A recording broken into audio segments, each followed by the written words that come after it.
Welcome to College Week Live's Back to School Virtual College Fair, and welcome to this session. Uh, this is the session on success skills for college and career. And I want to let you know before we start that there will be time for questions and answers before the end of my presentation. And you should see a Q&A box. If you have any questions, feel free to type those in, and I'll get to as many of them as I can before the session is over. Also, I want to mention that I've got a free gift for some of you that I will offer at the end of the session. So I encourage you to stay tuned for that, and I'll give you more details at the end. Before we get started, I'm curious to know who is in attendance here today. I know that we have all different kinds of people who are interested in attending this session. So basically, I would just love it if you, in the question and answer box, if you would just simply type in parent, if you're a parent of a high school student or a college student. If you're a high school student, please enter your grade. And if you're something else, like a college student, just let me know that. So if you could just type those into the Q&A box, that would be helpful to me. Or perhaps you're a teacher or a school administrator. So just want to keep track of who we have here. So excellent. People are typing those in, and I appreciate that. So let me get started here. My name's Alfred Poor, and I'm a speaker, I'm a writer, I'm the author or co-author of more than a dozen books, the latest of which is my book, 7 Success Secrets That Every College Student Needs to Know. And basically, I care deeply about our young people, especially the problems that our recent graduates are having out in the workplace. And I speak with high school students and their parents. I speak to college students and their faculty. I speak to young employees and their managers, all with the goal of helping our young people be better prepared for the workplace. And I'm very glad and appreciative that College Week Live has given me the opportunity to speak to you all today. So one of the places I want to start, however, is this. I worry about my children. This is the starting point. This happens to be a photograph of my 2 kids when they were in high school, but they're both grown now. They have children of their own and very successful in their careers, and yet I still worry about them. And it's a natural thing. It's perfectly normal for any parent to be concerned about their children and to want them to be happy, to have a good job, to have a happy home. There's a saying that says you're only as happy as your unhappiest child. And I certainly believe that's true. And so I am concerned about my kids and other kids, the children of other families as well. The fact is that sometimes it doesn't work out as well as we might hope. I'm sure that all of you know of somebody, hopefully not perhaps in your family, but perhaps a neighbor or a friend or a relative, where they have a boomerang kid. If you don't know the term, a boomerang kid is somebody who goes off to college and then ends up moving back home, either with or without a job, often without, and sometimes without having finished college. And so, they end up, living over the garage and playing video games. So my goal here is to help out all of us, parents and students, avoid getting into that kind of a situation. So I want to start also by telling you what my focus is on this. Right now, for those of you who are high school students and parents of high school students, obviously you're very concerned about the choices you're going to be making about college. There's a lot of decisions to be made and a lot of questions to be answered. But I want you to understand that college, from my perspective, college is not an end in itself. It's merely a preparation. It's a step along the way to becoming a successful, happy, fulfilled person out there working in the workplace, and having a good career. So today, the things I want to cover in this next hour is I want to make three large points. First of which is I want to briefly talk a little bit about the value of a college degree.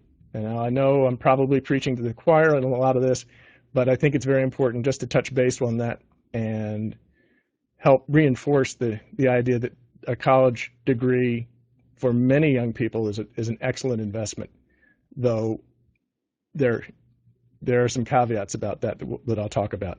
The second point I want to make is this is aimed mostly at the parents. It's important for parents to do less. And for the students, it's important for you to help your parents do less for you. And I'll talk more about what I mean by that. And then the third point I want to make is that there are some good ways that parents can help their children, and that their children can help themselves become more prepared for success for when they complete their education and are going out into the working world. So those are the 3 points I'm going to make. Now, to start with, is college worth it? And clearly it is. Study after study that I read show that the average starting salary for a person with just a high school diploma is about $26,000 a year. The average starting salary for somebody with a 4-year degree, however, is about $45,000 a year. That's a $19,000 difference. And that's just at the start, just for your starting salary. And studies indicate that that spread is likely to grow rather than shrink over time, so throughout your career. Another telling statistic that I've seen was from the Federal Reserve Bank, San Francisco. And their analysts calculated that the average student who graduates from a 4-year degree program, the average student will make more than $830,000 more over the course of their career than one without. And those are in today's dollars. So that number is just going to rise with inflation as the years go on. So clearly, there's a great benefit in terms of earnings for getting a college degree. However, I want to stress one thing here, and that is it only is valuable to you if you finish the degree. If you don't finish and you don't get the degree, then you've spent the money, you've taken on the debt, and you don't have the increased earning power. So it's really important to choose a degree that you're going to be able to finish. Now, it's not just about money. There are other statistics that show that getting a college degree can be very helpful. For example, one recent study analysis of unemployment rate indicates that college graduates have a big advantage. I mean, we hear a lot about how hard it is for college students to get a job, but looking at the Bureau of Labor Statistics information, in 2012, the average unemployment rate for adults across the board in this country was around 7.6%. At that same time, the unemployment rate for young people, and they chose the age group from 22 to 30, the young people between 22 and 30 who only had a high school diploma, their unemployment rate was over 12%. So from 7.6 to 12%, that's a big disadvantage. On the other hand, for those young people, 22 to 30, who had a 4-year degree, their unemployment rate was about 3.8%. In other words, half of the national average for all adults. So having a 4-year degree provides a clear advantage when it comes to employment and getting a job. Another important point, though, is that we are facing a graying workforce. A lot of people in my generation are approaching retirement age, and it means there's going to be a lot of openings for management and other kinds of opportunities. So there's probably going to be faster advancement opportunities for a lot of young people who are going to be coming out of college in the next 5 years. one particular organization that I work with that has a lot of employees doing a lot of different kinds of work, they told me that over the next 5 years, fully half of their entire workforce, half of all their employees, will be eligible for retirement in the next 5 years. Now, obviously, not all of them will take retirement that soon, but the point is that in very short order, they're going to have to replace half of their entire workforce. So there's good opportunities. Now, after giving you the positive news, though, I'm going to take some of it away on the other hand. And the key point that I want to make is our students are not prepared for the working world. And this is not my opinion. This is something that's been shown by study after study. The hiring managers say so. The students themselves, the recent graduates, say so. And even the professional college career center professionals, even they say that the students are not prepared.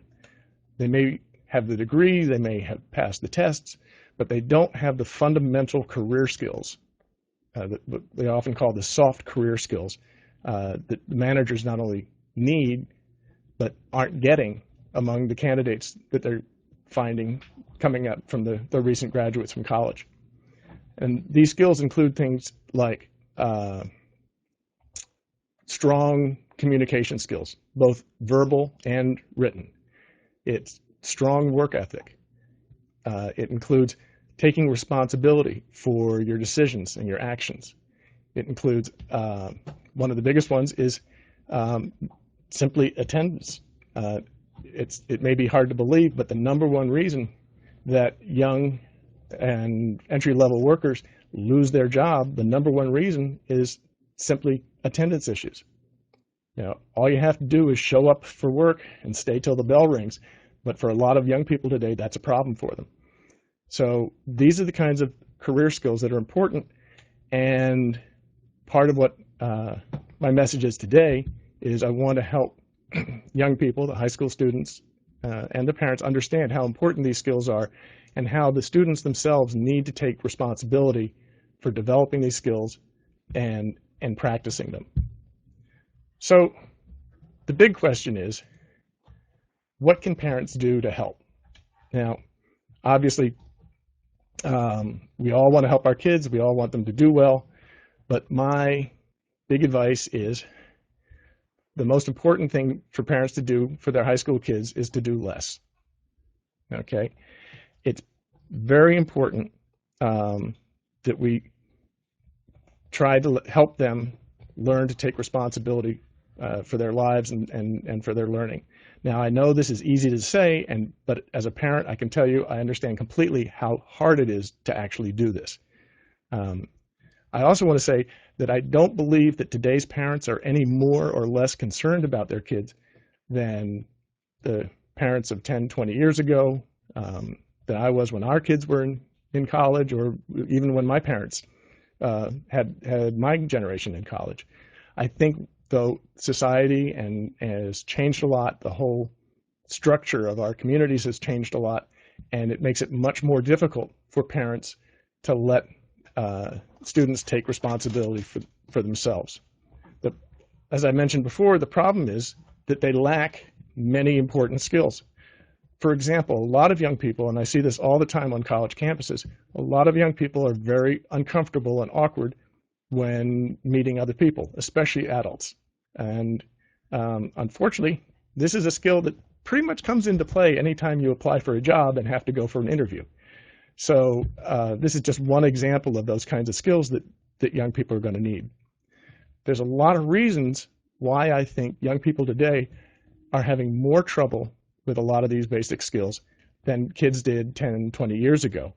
And that we could spend hours talking about that, but I just want to make a couple quick points about that. One of the big factors, I think, in this is that the role of digital communications. And so almost all high school students now have a cell phone. Often it's a smartphone. They're texting, they're using social media and to communicate with each other. And a lot of other communication skills have fallen by the wayside. They don't do as much writing. There's less face-to-face contact, and so this digital communications helps modify their behaviors and attitudes in ways that I don't think are always helpful for them. In addition to that, another thing that looks positive on the one hand, there's a survey that I read about that was very interesting. Over a period of 20 years, they asked different college groups who their heroes were. And 20, 30 years ago, or 10 or 20 years ago, the answers they got were answers you might expect. People like Ronald Reagan or Gandhi or Mother Teresa or Nelson Mandela, different public figures with strong personalities who had a great influence on our world. Well, most recently when they asked this question, they found that there's a new category that's risen to the top of heroes for these young people, and that is my parents. A lot of young people rank their parents very high on their list of heroes, and they'll say, it's because I know how much they've sacrificed to give me a good home and a good life. I know that they support me. They've always been there for me to help me when I need it. And so that's on the one hand, that's a positive thing that they have so much respect and appreciation for their parents. But the problem is it has a dark side. One of the unintended consequences is that now parents get more information about what's going on in their kids' lives than ever before. When my kids were in college, we would maybe hear from them with a phone call once a week on Sunday night. Rarely hear anything from them more than that. It's now not uncommon for some parents of college students to hear from their children 6 times or more in a day. So just in one day, 6 or more times. And what's happening is that the information that they're getting is tough for them to handle. I mean, if you're sitting there as a parent and you hear a blow-by-blow description about how some professor is being unfair to your child and giving them a hard time for this or assignment or something else, and your child feels that they're not being treated fairly, how do you handle that? It's really difficult for you to stay on the sidelines and not try to intervene on your child's behalf. And yet, that's the kind of area that I'm talking about where parents have to learn to do less for their children, both at high school and college level. And so one of the things I encourage all of you on this session to do, whether you're a student or a parent, I encourage you to talk about the kinds of information that you want to share with each other and the kinds of problems that you expect parents to help with and the kinds of problems that you expect the student to handle on their own without their help. Okay, I think it's really important to establish boundaries so that you don't place unfair demands on your parents, giving them information that it's hard for them to sit on the sidelines and not intervene. All right, and the fact is that college really is about making mistakes. Okay, a lot of people think college is where you learn a lot of facts and figures and pass tests, but that's not really what college is about. College is about making mistakes and learning from them and learning how to do better. And the beautiful thing about college is that every semester you get a fresh start. You get to begin again. More or less, the slate is wiped clean. Sure, if you fail a course, you might have to take it again, or if things go badly enough, you might have to take an extra semester. But the point is that the consequences for a bad decision aren't really that big. On the other hand, if you wait till you get out in the working world, you'll find that the consequences are quite different. If you show up late to a class a few times, in fact, most of the time, I don't think professors will even notice. You show up for work late a few times, and you'll find yourself looking for another job pretty quickly. So it's important for young people to understand that they need to make their own decisions, and they need to deal with the consequences of those decisions on their own, and not rely on some surrogate to fight their battles for them. So for parents, the word is to be supportive, but not a surrogate. Let them fight their own battles. Let them make their own decisions. Let them make their choices and deal with the consequences. Part of the problem here is what I call the Disney syndrome. For so many of our young people these days, they have this idea that they need to have the perfect life. All right, so I call it the Disney syndrome because all the Disney movies have everybody perfectly happy. There's everything works out great for the princess at the end, and they want the perfect home, they want the perfect job, they want the perfect family, right? And as adults, we know that that's not the way things work. All right, I know that when I was starting out, I did not have the perfect life or the perfect home, and I slept on a mattress on the floor, and I had bookcases made out of cinder blocks and boards, and things were not completely easy. So I think part of the problem is that a lot of our young people have these very high expectations, unreasonable expectations about what life will be like after they graduate. And so I think one of the important things we need to do, partly by helping them take responsibility for their choices, but we also in general need to help them get a better understanding of what the real world's like and to help them have more reasonable expectations. I've got a story that provides an example of just what I'm talking about here.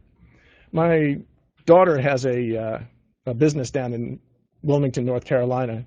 It's an internet marketing firm, and they help companies with websites and so forth. And one of their clients was growing and needed some more help, and so they advertised for some new employees. And one of the applications they got was from a young woman who had just completed a 4-year degree with a fairly prestigious 4-year liberal arts program. It's not important which one it was, but I expect that almost all of you on the call would recognize the school if I mentioned it by name. Anyhow, they got to her resume, called her in for a couple interviews, and then called her back and said, we like what we see here. We think that you've got a lot of potential, a lot of skill, and we think that you're the kind of person we would like to have grow along with our company. Right now, we have a position that we'd like to offer you. We'd like to offer you the position of receptionist. And if you do that well, as we think you will, in time, I think that's a job that you'll be able to that we'll find other responsibilities for you, and we think you'll move up through the company. And the young woman accepted the job and started the work. And a month later, she walked into her manager's office and said, well, I've been a good receptionist. Now what do you want me to do? Now, I don't know whether to laugh or cry when I tell this story, but one of the funny things that I've learned as I tell this story is when I tell this to parents and faculty and managers, I get this sort of nervous laughter. But when I tell this to young people, especially college students, I get blank stares. They don't get what's odd about that story. And it's because they don't, for a lot of them, don't have the understanding that you don't get a new job after a month, a promotion after a month. You're lucky if you even get a pay raise after 12 months, and without getting a promotion. So for this young woman to think that after a month she could get a promotion is, for us, is ludicrous. But the point is that this really demonstrates how, for a lot of our young people, they don't have reasonable expectations about what the working world is really like. Now, in contrast, let me tell you another story. A young man graduated with a graphic arts degree, and he wanted nothing more than to be a graphic artist working for a firm in Manhattan, because that's the center of the universe as far as graphic arts goes. And so he applied to all the firms he could find. One firm called him in for interviews, liked him, and they said to him, we would like to hire you, but not as a graphic artist. We would like to offer you the receptionist position. And the young man jumped at the chance. And the way he described it later was he had a front row seat for the entire operation of that business. He was on a first name basis with everybody from the CEO all the way down to the mailroom guys. He knew the FedEx and UPS delivery people. He got a chance to see all the different roles that everybody had within the company.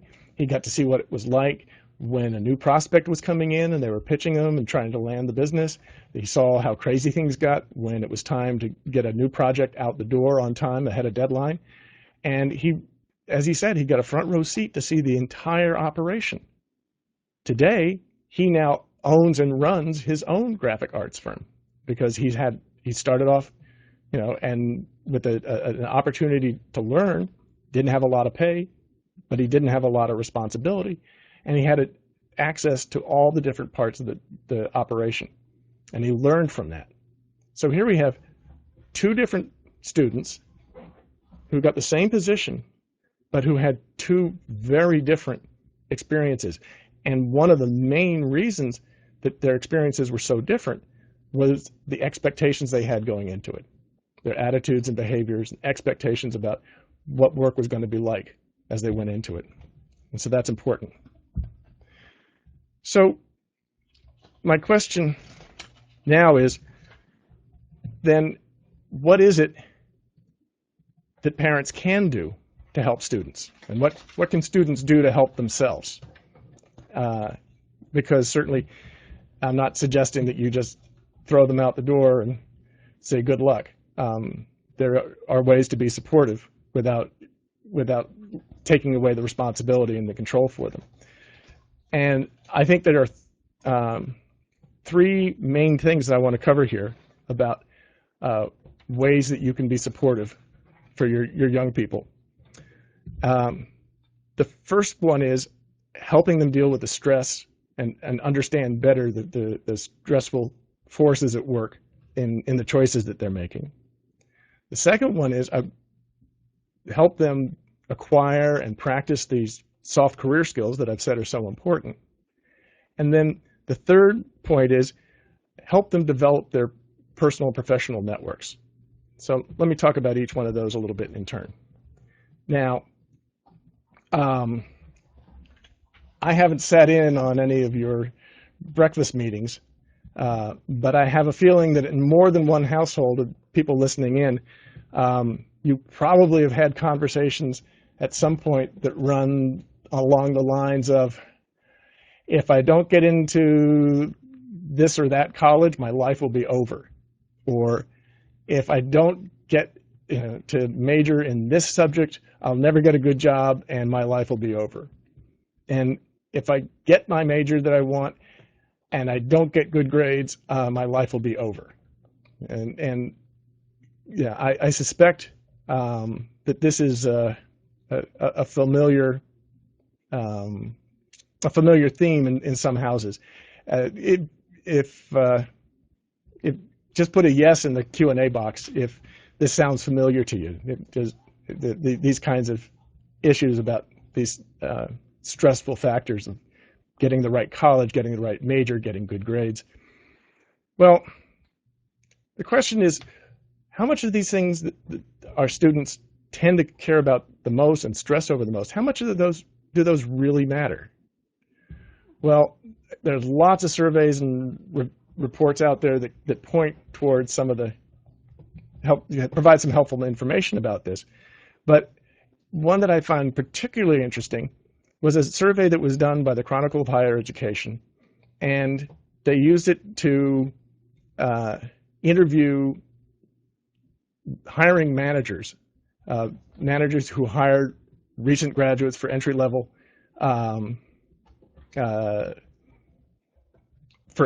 jobs, and they asked them a lot of very interesting questions. But the one I found most interesting is that this question here, where they asked them to rank 8 different factors in terms of what they thought were most important. Okay, so here are the 8 factors that they asked managers of entry-level workers to rank. 4 of them are what I would call academic factors. The reputation of the college. Is it an Ivy League? Is it a state school? But what's the reputation of the college? GPA, grade point average, academic major, and taking courses relevant to the work that they were hiring for. Those are the academic factors. On the other side, they also asked about 4 experiential factors: extracurricular activities while they were in college, jobs they had held while they were in college, internships, and volunteer experience. So here's the list of 8 things. And just on your own, think for a moment, what would you put as the 1 or 2 most important things that managers would pick? And what do you think the 1 or 2 least important things are that managers would pick? Think about that for a second, because here comes the answer. The top 2 most important factors that hiring managers look at when hiring new college graduates for entry-level work, the most important ones were internships and jobs they held while in college. And I'll talk a little bit about why those are so important. But it's important to see that those are the top 2. Academic major did come in third, but it was a distant third behind the first 2. But after that, it was again the experiential things, volunteer and extracurricular activities. At the very bottom, and I have to tell you, as a graduate of Harvard myself, this really pains me personally, but as it turns out, college reputation was the least important factor of all. So the thing that many of our high school students stress about the most, if their goal is not to get a fancy degree, but rather to get a good job, turns out that they're stressing over the thing that probably is least important of all the things that they can do. And right behind that is GPA. Now, with GPA, I will provide a couple qualifications here. If you're going on to graduate school, if you're going on to some postgraduate training, something like medicine, education, some of those, or if you're in a destination kind of degrees such as accounting, GPA can matter a great deal. But for the typical student who's going to go out into the workforce after graduation, and perhaps with a liberal arts major and not quite sure what they're going to do, the fact is that GPA really doesn't matter. I've talked to lots of hiring managers myself, and they all agree that this survey is on target. A couple companies will sometimes put a floor on the GPA levels that they'll consider for applicants. But nobody says you have to put your GPA on your resume. So I really don't think, unless you've got a terrible GPA, it's not likely to be a factor for you.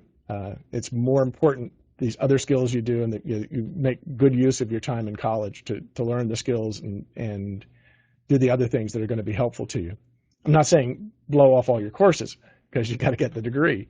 But once you get the degree, it's not that big a deal. So stressing over what college you get into, stressing over your GPA, probably are not that productive and not all that important. These other things that are more important in terms of helping you get a good job. And so the point here is that managers are looking for more than just people who have learned how to learn the content of the degree that they're getting. They're looking for the skills that they need that will make you a valuable employee to the company, that you'll be able to deliver value to your employer and help make the company stronger rather than weaker. So the important thing here is to focus on the things that are going to help you and not stress over the things that aren't going to be that important. The second point that I wanted to make was help build your students' network. Help them learn how to build a network. And this is very important for a lot of reasons. One of which is simply practicing those verbal communication skills, being able to talk to somebody who you don't know well. Practicing those skills over and over again are going to be a great way to get better at it and to be getting more confidence in doing that. So expanding your network does that for you, but there's other practical reasons for doing it as well. There's an outfit called Career Crossroads, and they did a fascinating study of thousands and thousands and thousands of people who applied for jobs. And they found that on average, if you apply for a job, on average, your chances of landing it are about 72 to 1. Incidentally, if you apply for that job through one of the big job boards like Monster.com, if you're using that spray and pray kind of thing of sending applications to just everything and anything that looks even remotely interesting, your odds of getting a job that way are about 300 to 1. But if somebody within the company refers you for an opening, okay, because they know you and know what you have to offer, if they refer you to an opening within their company, your odds of getting that job jump to 10 to 1. So from 72 to 1 on average to 10 to 1 with a referral, being able to have a network to help you find job opportunities, and for when you find one, to be able to find somebody in the company who will vouch for you, that can have a huge impact on your chances of getting a job. But a more subtle reason also for developing a network and getting to know other people and what they do in their jobs is that it will help young people develop a more realistic expectation. I encourage young people to ask 2 questions of every adult they ever run into, neighbors, family members, wherever. And the 2 questions of this is, what was your first job out of college? How did you get started? And then how did you get from where you are now, where you were then, to where you are now? What path did your career take? The fact is that very few careers follow a straight path. Very few people end up doing jobs that they were trained for, at least according to their college major. So I think it's helpful for young people to get a realistic expectation of what goes on in the working world, that you can get out there, get an entry-level job, get experience with whatever is going on around you in the company, and find places in the company that you can contribute and enjoy contributing and using your skills. So it's important for you to understand that other people have gone through this process over and over and over again themselves. And so for young people, I encourage them, and parents, you should help them, talk to people about what they do for a living and how they got there and what their work history's been like, because that's going to help them have a better understanding. And the fact is, this is something you can do starting today, all right? For the students listening here, it's important. Start doing it right now and start talking to adults and finding out what they do and how they've gotten there. And in the process, they get to know you and what you're interested in and what you're good at. And that's how you build your professional network. And that is going to be one of the most valuable things for you when it comes time to start looking for work as you finish graduation. And then the third thing is, go for the experiences that will give you the opportunity to not only develop, but also demonstrate the skills that managers are looking for, okay? One of the key employment, one of the key to getting a good job is often in the interview or in your resume. You want to be able to demonstrate that you have not only have the skills that they need, but you have actually applied them in the past already and can show that you've got them and you can make them work. One of the great strategies for an interview, a lot of people will tell you, is what they call the STAR, S-T-A-R, the STAR technique.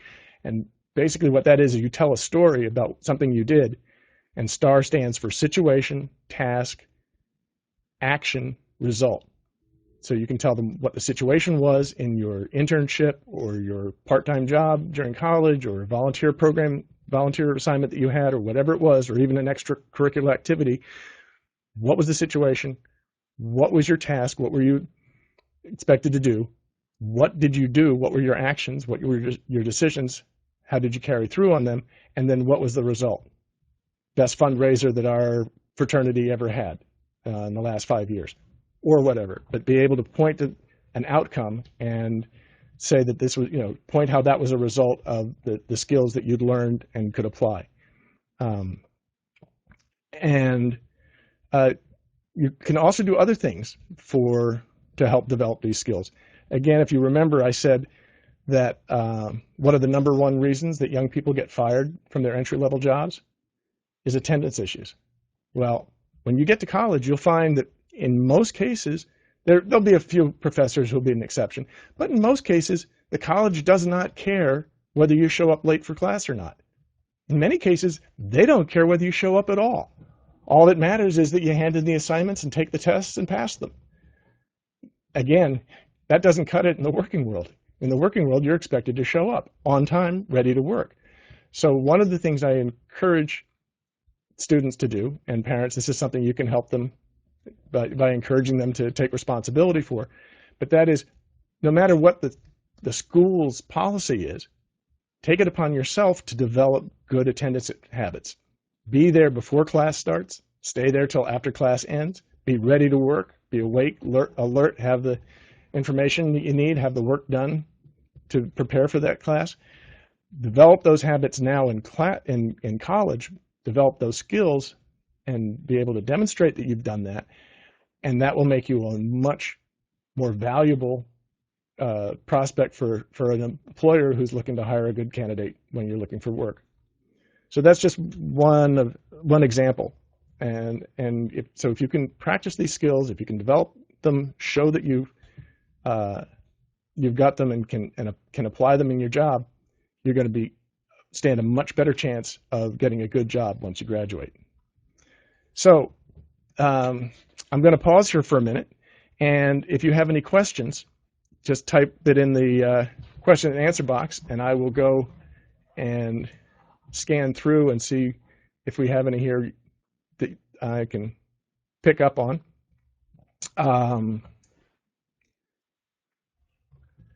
So one of the questions that I've got is about the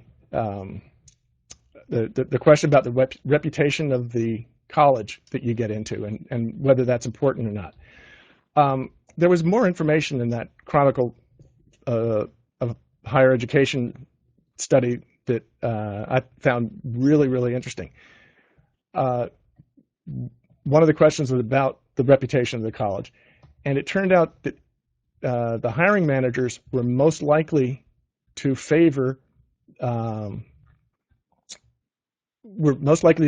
large state university, in-state university, over a small elite private college. And the study didn't go into detail about why that might be, but my analysis suggests that one of the main reasons is, again, networking. If you go to a tiny little college with only a couple hundred people in each class, when you go and sit down at in an interview, and the person across the desk from you is not likely to be a graduate from your college. However, if you go to the large state school and you're looking for a job within the same state, the chances are that somebody in that office, if not the person you're talking to, is a graduate of that college, and that affinity can help nudge you into the positive side of for rating you for a hire. So it could give you an edge in getting hired. Obviously, another reason that state schools have an advantage is that costs tend to be much lower. And going back to the first thing that I said, the most valuable degree is the one that you're going to finish. So if there's a question of whether or not you're going to have the time and the money to be able to complete the degree, then a state school may, with the lower costs and everything, that may make it easier for you and to complete the degree and get the benefits from it. So if you're looking strictly on an odds basis, it may well be that going to the state school is going to be better for you than going to one of those Ivies if you're looking to go for work straight out of college. Again, as a Harvard graduate, it hurts me to say that, but the numbers, that's what the numbers would indicate. So I've got another question here. What is the one thing I would have told my children before they left for college? Well, actually, I have two children who did go to college, and The one thing that I told them, I well, I told them two things that they still remember. One of the things my wife and I both told them, starting when they were very young, we're talking 5 or 6, when they would come and say, "Can I do this? Can I do that? Can I have, can I buy whatever?" And we would say, "That's a good question. Use your best judgment." And they hated that because it was often something that they knew they probably shouldn't do, but they figured if they asked us and we gave them permission, then we'd be giving them permission to do it, and they'd be off the hook for the consequences. But by us saying, use your best judgment, we were forcing it back on them, and they had to make their own choice and live with the consequences. So we started with that long before college. And I think that really, our kids to this day tell us that that was something that was important in helping them shape how they made decisions later on. The other thing I taught them, though, was that life is going to close doors on you all the time. And, for me, I wanted to be a marine biologist when I was in college. That was what I was going to do. I was going to be a bio major. And the program that I was working for, I had a job all lined up for the summer of my freshman year to work in Woods Hole down on Cape Cod. And the National Science Foundation cut its funding by 100%. And there was no job for me. So the point that I made to my children, and I would make to anyone, is that life is going to close doors on you all the time. So when you're faced with a choice that's going to give you a couple choices, open up a couple avenues or options for you, or you had have a different choice that opened many options, I encourage them to take the one that's going to give them many options, because things are going to close off on them just through chance, but through no doing of their own. And so the more options you can keep open, the more versatile you'll be, the easier you will be able to move and make changes. And we're certainly in a shifting economy. There are very few jobs that look today like they did 20 years ago. And so it's important, I think, to keep your options open and to actively try to expand your options rather than try to narrow them. Another question here is, what was my first job and how did I get to where I am now? Somebody's been paying attention. My first job was teaching middle school science straight out of college.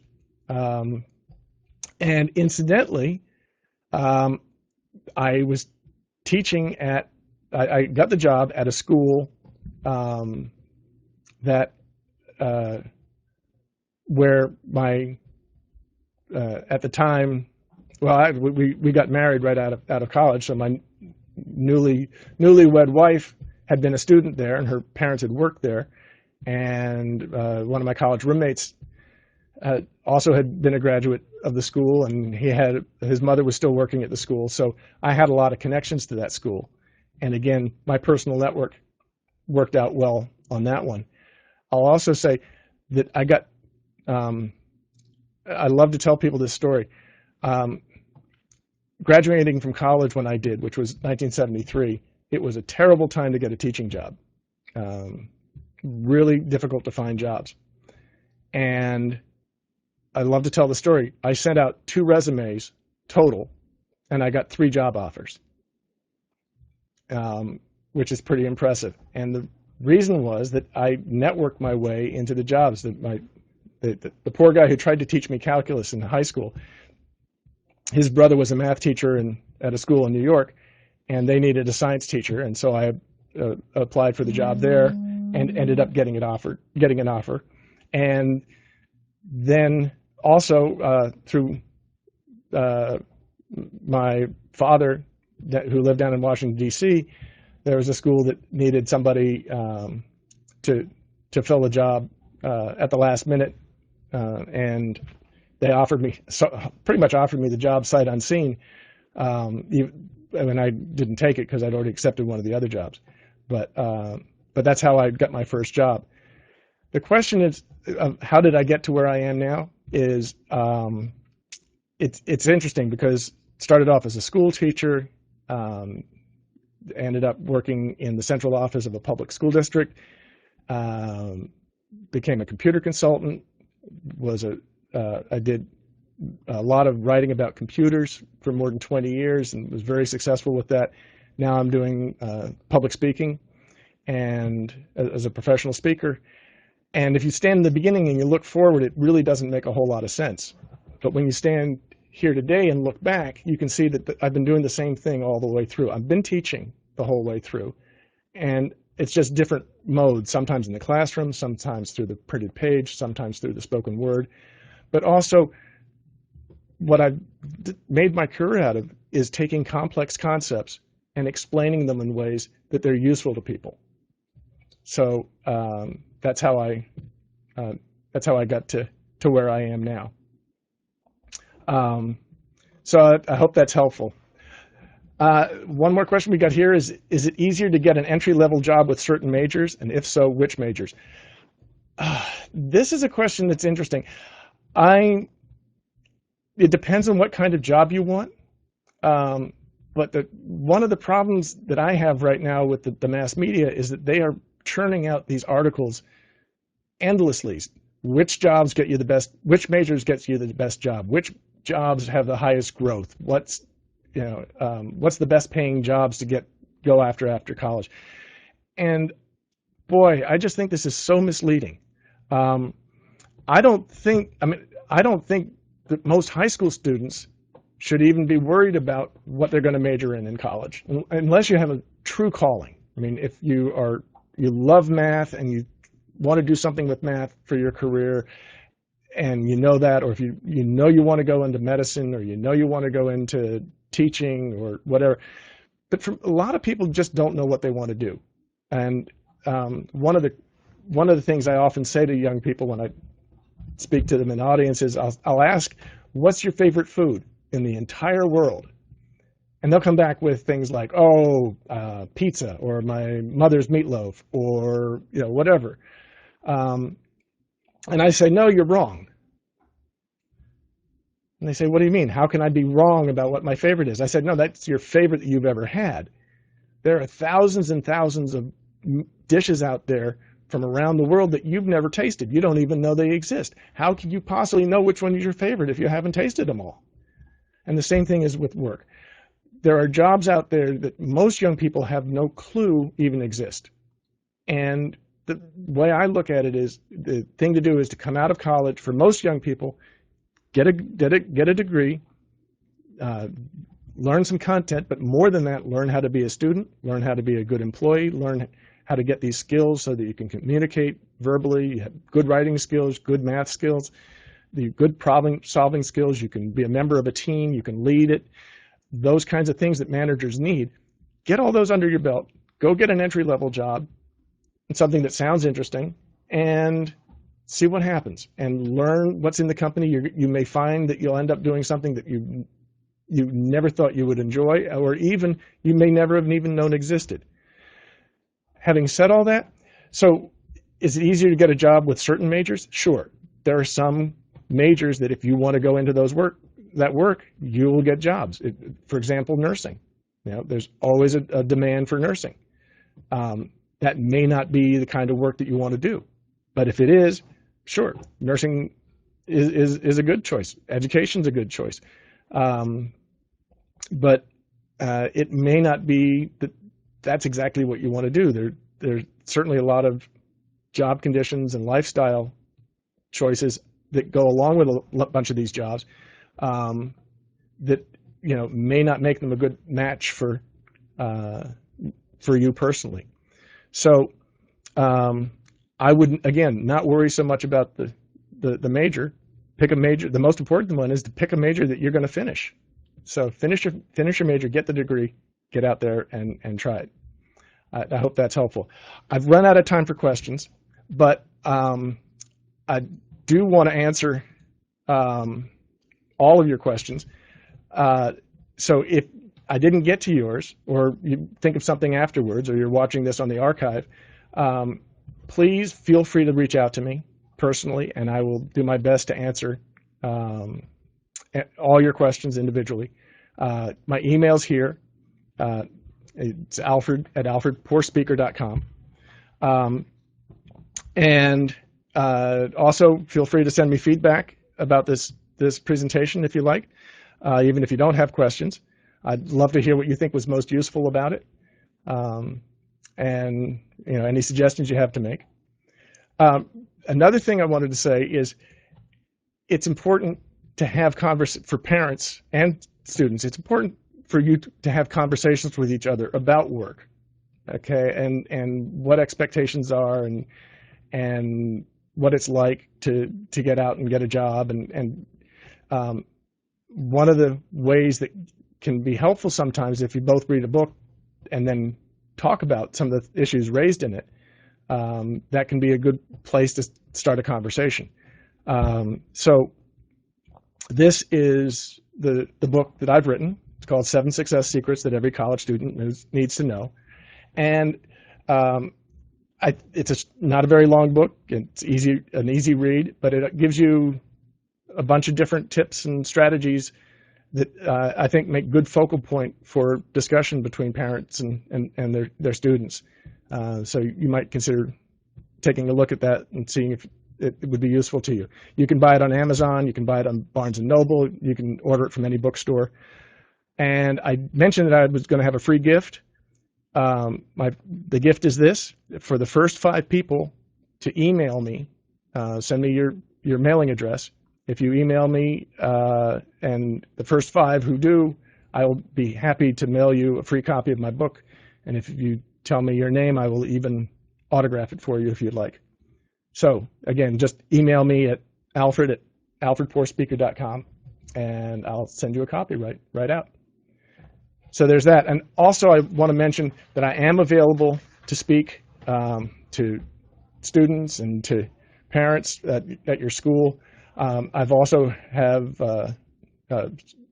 worked with churches that have programs for their teens, or want to put on a program about career and college issues for the parents of teens and their children. So schools and churches, if you're interested in about that, you can find more information at my website, alfredpourspeaker.com, and be happy to talk to you and look into that and come help.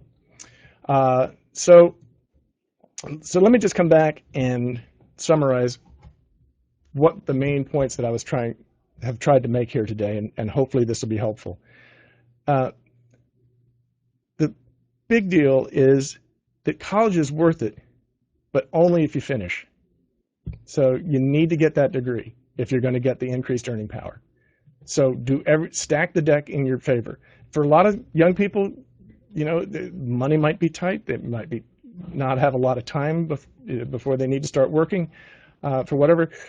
It can make a lot of sense to start with a 2-year program, and at the end of 2 years, maybe go out and get a job. You may well find a job with an employer who help pay for your education going forward, so you can get a 4-year degree and a master's and the rest of it once you get that first degree under your belt, or you could transfer to a 4-year program.